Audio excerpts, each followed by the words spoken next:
ഇതാ ഒരു മായാലോകം എന്ന ചാപ്റ്ററാണ് ഇന്ന് നമ്മൾ ഡിസ്കസ് ചെയ്യാൻ പോകുന്നത്. കേരള പാഠാവലിയിലെ യൂണിറ്റ് 4 വരുന്ന ഒരു ചാപ്റ്ററാണിത്. ഒരിക്കൽ ഒരു ശാസ്ത്രജ്ഞനൊരു കിറുക്കു തോന്നി. ഇത്രയും ദിവസങ്ങൾ ഞാൻ മരത്തിലേക്ക് നോക്കി നടന്നു, ഇനി മണ്ണിലേക്കൊന്ന് നോക്കിയാലോ? അദ്ദേഹം അങ്ങനെ ചിന്തിച്ചു.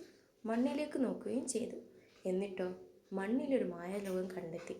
അതിരസകരമായ ആ കഥ കേട്ടോളൂ. അപ്പോൾ നിങ്ങൾ പാരഗ്രാഫ് ഒന്ന് വായിച്ചു നോക്കാം. ഞാനിതിൻ്റെ അർത്ഥം പറഞ്ഞുതരാം. കാരണം ഞാനും കൂടെ അത് വായിച്ചാൽ കുറേ ലാഗായി പോകാൻ ചാൻസ് ഉണ്ട്. അപ്പോൾ ഞാൻ മീനിങ് പറഞ്ഞു തരാം. നിങ്ങൾ ഇങ്ങനെ ഓരോ പാരഗ്രാഫ് വായിച്ചിട്ട് എൻ്റെ ഈ വീഡിയോയുടെ വോയിസ് കേൾക്കാം. ഈ കഥ നടക്കുന്നത് ഒരു 100ഓളം വർഷങ്ങൾക്ക് മുമ്പാണ്. ഇവിടെ ഒരു വില്യം വീവ് എന്നൊരു ഡോക്ടറുണ്ട്. അയാൾ ന്യൂയോർക്കിലെ സുവോളജിക്കൽ സൊസൈറ്റിയിലെ ഒരു ശാസ്ത്രജ്ഞനാണ്. അപ്പം ബ്രസീലിലൊരു കാട്ടിൽ അയാൾ ഒരു ദിവസം പക്ഷികളെ ശേഖരിക്കാൻ വേണ്ടി പോവാണ്. ഇയാളെ ശാസ്ത്രജ്ഞൻ്റെ പരമായ ഓരോ കാര്യങ്ങൾ ചെയ്യാൻ വേണ്ടിയിട്ട് പക്ഷികളെ വേണമല്ലോ. അപ്പം അത് ശേഖരിക്കാൻ വേണ്ടി കാട്ടിലേക്ക് പോവാണ്. അപ്പം ബേലം എന്ന ഒരു പ്രദേശമുണ്ട് ആ കാട്ടിൽ. ആ കാട്ടിലൂടെയാണ് അയാൾ ഇങ്ങനെ കുറേ ദിവസം ഇങ്ങനെ നടന്നുകൊണ്ടിരിക്കുകയാണ്. ഈ അരുവികളും എന്താ പറയുക കാടുകളും ഒക്കെ താണ്ടി ഇങ്ങനെ അതിലൂടെ നടന്നുകൊണ്ടിരിക്കുകയാണ്.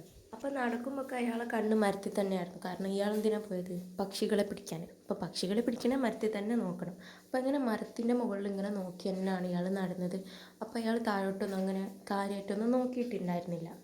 അങ്ങനെ മരത്തിന് മുകളിലൂടെയൊക്കെ നോക്കി വേണ്ടതിന് പിടിച്ചും അദ്ദേഹം ഇങ്ങനെ കാട്ടിലൂടെ സഞ്ചരിച്ച് പിന്നെ എന്താ പറയുക അയാളുടെ പണി കഴിയാറായി. അതായത് വന്ന ആ ഒരു ജോലി കഴിഞ്ഞു.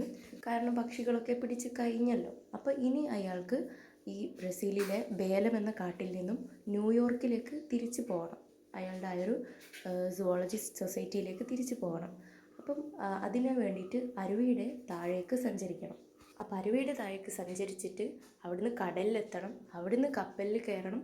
പിന്നെ കുറേ ദിവസങ്ങൾ നീളുന്ന കപ്പൽ യാത്ര ആയിരിക്കും. എന്നിട്ടൊക്കെ മാത്രമേ ന്യൂയോർക്കിൽ എത്തിപ്പെടാൻ പറ്റൂ. കാരണം ഇത് കഥ നടക്കുന്നത് എപ്പോഴാണ്? 100 വർഷങ്ങൾക്ക് മുമ്പ്. അപ്പോൾ അത്രയൊക്കെ സൗകര്യങ്ങളേ ഉണ്ടായിരുന്നുള്ളൂ. അപ്പോൾ അയാൾ ആലോചിക്കുകയാണ്, കപ്പലിൽ പിന്നെ കയറി കഴിഞ്ഞാൽ അവിടെ കാടില്ല, മരങ്ങളില്ല, പക്ഷികളില്ല, ഒന്നുമില്ല. അപ്പം നേരം പോകാൻ വേറെ വഴിയൊന്നുമില്ല. അപ്പോൾ അയാൾ ആലോചിക്കുകയാണ്, ഞാൻ ഇത്രയും കാലം ചവിട്ടി നടന്ന ഈ ഒരു മണ്ണിനെക്കുറിച്ച് എനിക്ക് അറിയണം. മാത്രമല്ല ഈ ഒരു മണ്ണിലും എന്തെങ്കിലും ഒരു പ്രത്യേകതയോ വല്ല അത്ഭുതമോ ഉണ്ടായേക്കാം എന്ന് അയാളിങ്ങനെ ആലോചിക്കുകയാണ്. പിന്നെ ആ കാലത്ത് അങ്ങനത്തെ ചിന്തകളൊക്കെ വരുന്നവരെ കിറുക്കൻ എന്ന് വിളിച്ച് കളിയാക്കുകയൊക്കെ ചെയ്യുമായിരുന്നു. അപ്പം ഈ ഡോക്ടറെയും അയാളുടെ ഫ്രണ്ട്സൊക്കെ ഉണ്ടെങ്കിൽ അങ്ങനെ കളിയാക്കുമെന്നാണ് പറയുന്നത്.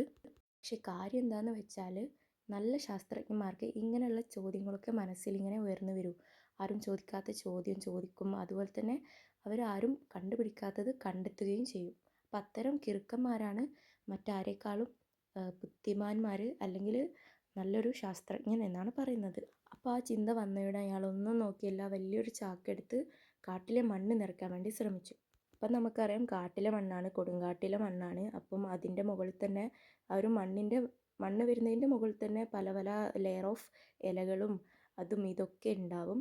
അപ്പം അതൊക്കെ മാറ്റി മാറ്റി അയാൾ ആ ഒരു മണ്ണ് എടുക്കാൻ വേണ്ടി ശ്രമിക്കുന്നു. അപ്പോൾ ഇത്രയാണ് ഈ ഒരു പാർട്ടിൽ പറയുന്നത്. പാർട്ട് 2 ആയിട്ട് ഞാൻ അടുത്ത വീഡിയോ അപ്ലോഡ് ആക്കാം.